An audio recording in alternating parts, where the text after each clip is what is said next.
ہوا یہ کہ جب ابھی ہم گاؤں میں تھے اور یہ ہنگامے بہت زیادہ ہوئے تو میرے جو دونوں بھائی تھے انہوں نے کہا کہ ہمارے سارے رشتہ دار تو ادھر رہ گئے ہندوستان میں، اب پتہ نہیں کیا ہوگا، لہٰذا وہ وردی پہن کے اور ایک گاڑی میں بیٹھ گئے اور وہ ہمارے گاؤں تک پہنچ گئے کسی نہ کسی طرح۔ ہمارے جب گاؤں میں پہنچے تو انہوں نے رات کو سارا واقعہ سنایا اور سب لوگ مل کے ان سے بہت روئے، اور انہوں نے رات کو اپنی وردیاں جو تھیں وہ جلائیں تاکہ کوئی نشانی نہ رہے۔ لیکن اس کے بعد والد نے ان کو بھی بلا لیا۔ ہم لوگ جس وقت پاکستان آئے ہیں تو میرے بھائی دونوں کے دونوں لائل پور میں سیٹل ہو چکے تھے۔ میری تعلیم کا سلسلہ جو ہے شادی کے بعد شروع ہوا اور میرا نام عذرا مبارک کی بجائے عذرا اصغر ہو گیا۔ اب چونکہ میں نے تعلیم شادی کے بعد حاصل کی، اس لیے میری تمام اسناد میں میرا نام عذرا اصغر ہے۔ ہمارے علاقے میں کوئی ہنگامے نہیں ہوئے، لیکن جو ہمارے گھر خالی ہوئے تھے وہ بھی وجہ یہ تھی کہ جو ہمارے اپنے گھر تھے اس میں ہندو نہیں جا سکے، اس لیے کہ میرے ایک تایا وزیر اعظم رامپور تھے، ریاست رامپور کے، تو ان کی وجہ سے ہمارے گھر بچے رہے۔ لیکن ابھی میرے کچھ رشتہ دار انڈیا میں ہیں، میری خاص طور پہ پھوپھی کے اولاد، اور وہ دہلی میں آباد ہیں، آبائی گھروں میں کوئی نہیں ہے۔ تو اکثر میری ان لوگوں سے بات ہوتی رہتی ہے واٹس ایپ پہ۔ تو میرے پھوپھی زاد بھائی نے بتایا کہ ایک دفعہ میں ککرولی گیا تھا آپ کا گھر دیکھنے کے لیے، تو ان گھروں کے اندر جو اتنی بڑی بڑی حویلیاں تھیں، امام باڑے تھے، مجالس ہوتی تھیں، وہاں پر اب سینک بجتے ہیں اور پوجا ہوتی ہے، اور چھوٹے چھوٹے انہوں نے گھر بنا لیے ہیں ایک ایک حویلی کے اندر، اور بہت آبادی ہو گئی ہے۔ میری آنکھوں نے پاکستان بنتے بھی دیکھا اور پاکستان کو دو لخت ہوتے بھی دیکھا، یہ بھی ہمارے لیے ایک بہت بڑا المیہ تھا۔ تو پاکستان آنے کے بعد ہمارے جتنے ادیب لوگ ہیں عموماً، وہ ابھی تک جو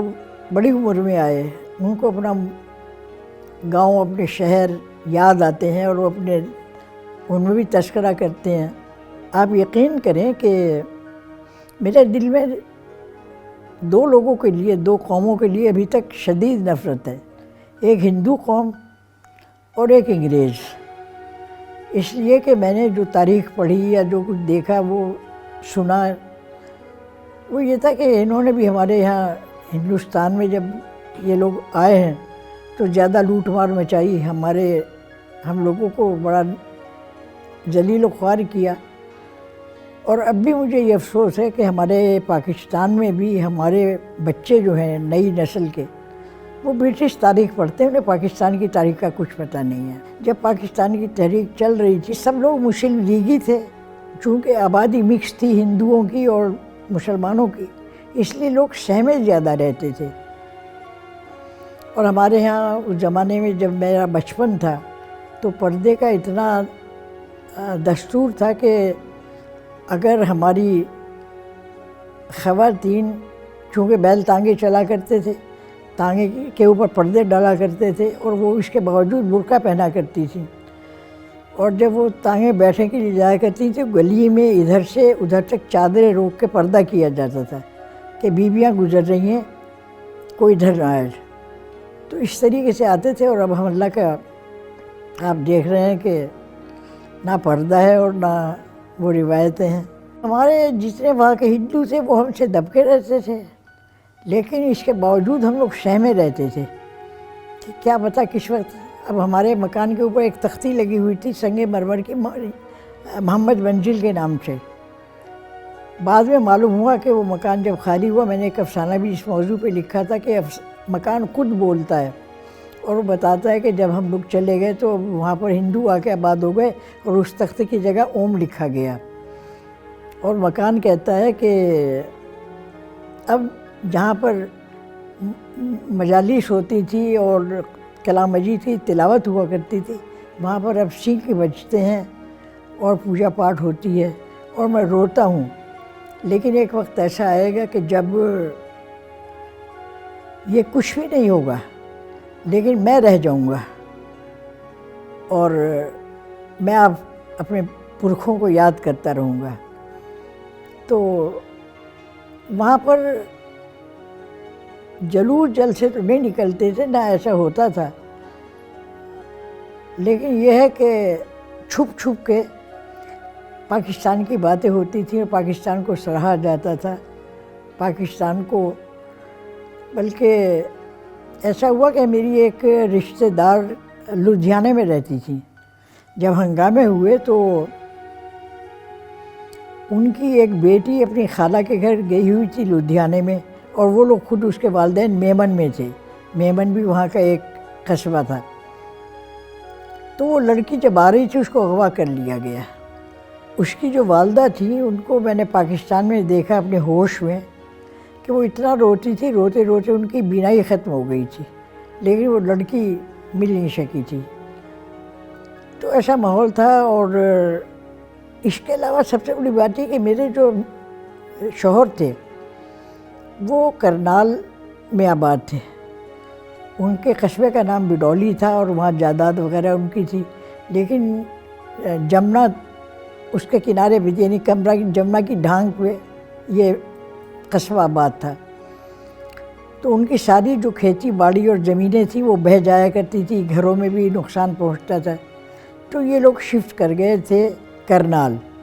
لیکن جب ہنگامے ہوئے تو ان لوگوں کا بہت برا حال تھا۔ تو اس وقت میرے شوہر اپنی جو بچت ہوا کرتی تھی ہمارے گھر، ایک ان کے گھر یعنی کہ ایک آبنوس کا سنگاردان ہوتا تھا، یہ وہی سنگاردان ہے، تو وہ اپنے پیسے اس میں جمع کیا کرتے تھے۔ جب وہ لوگ پاکستان بھاگ کے آئے ہیں تو کیمپ میں رہے، لیکن انہوں نے مانگ کے کھانا نہیں کھایا، اور میرے شوہر کے اس میں تقریباً 900 روپے جمع تھے، ان پیسوں سے ہی انہوں نے اپنا گزارا کیا۔